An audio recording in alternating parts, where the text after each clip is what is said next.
सेवै बिरला कोई, जा पर कृपा साहिब की होई।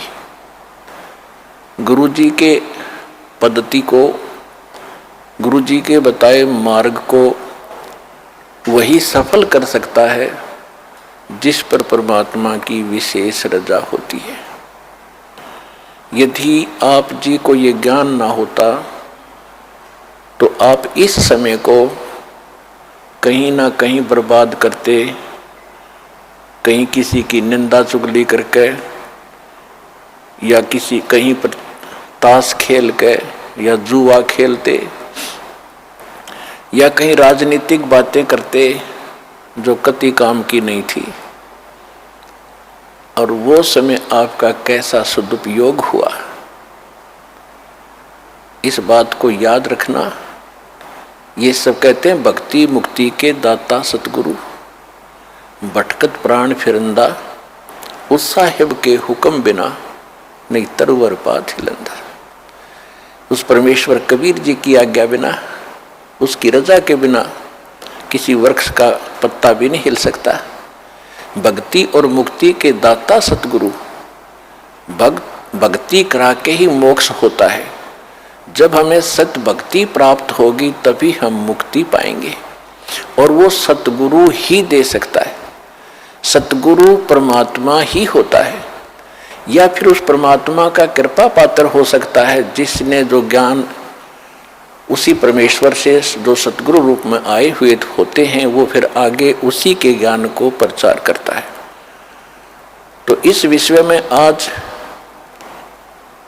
ये दास वो सतगुरु है जो परमात्मा का दास, उसका भेजा हुआ कुत्ता आपको जगा रहा हूं भौंक भौंक कर। आप धनी हो,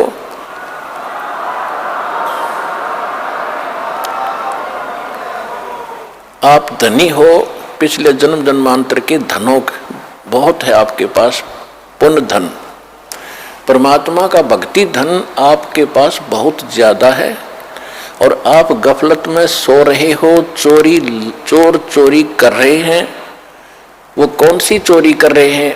आपको कहीं शराब पिलाकर ये मन और ये काल उस काल का एजेंट है।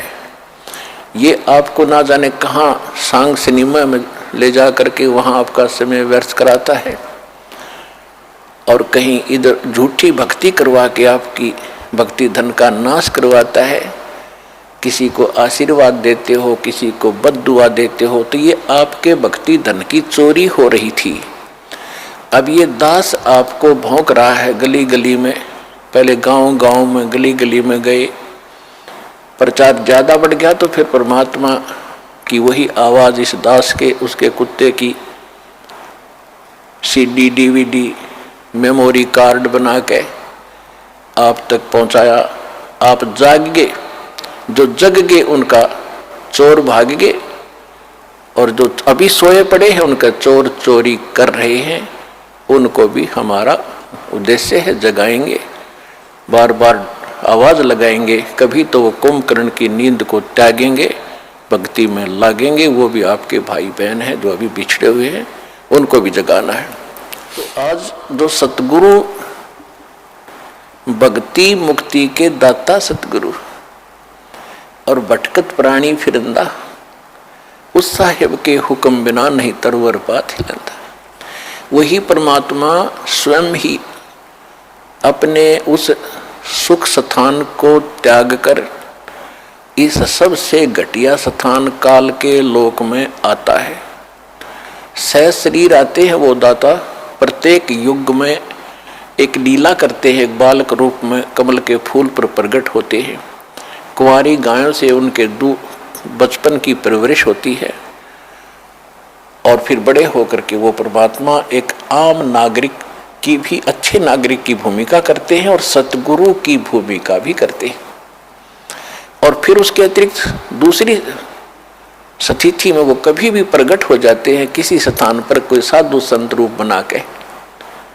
कलयुग के अंदर विशेषकर वो जिंदा महात्मा के रूप में ही प्रकट हुए हैं और अच्छी आत्माओं को मिलते हैं। ये वेदों से भी आपको प्रमाणित कर दिया कि परमात्मा सतलोक में रहता है। और वहाँ एक सिंहासन पर विराजमान है, तख्त पर। असंख्य ब्रह्मांड के कंट्रोलर के तख्त यानी सिंहासन पर, राजगद्दी पर मालिक बैठे हैं। वो महाराज हैं, वो भगवान हैं। और यहाँ छोटे मोटे टुकड़ों के जो राजा बने बैठे हैं, ये लोक भी नकली, ये राजा भी नकली। इनका अपना अस्तित्व नहीं, कब मर जाए, कब इनका विनाश हो जाए, कहाँ क्या बीमारी हो जाए। तो एक ही भगवान, वही शक्ति, वही मालिक है, वही सतगुरु है, और वही वास्तव में महाराजा है।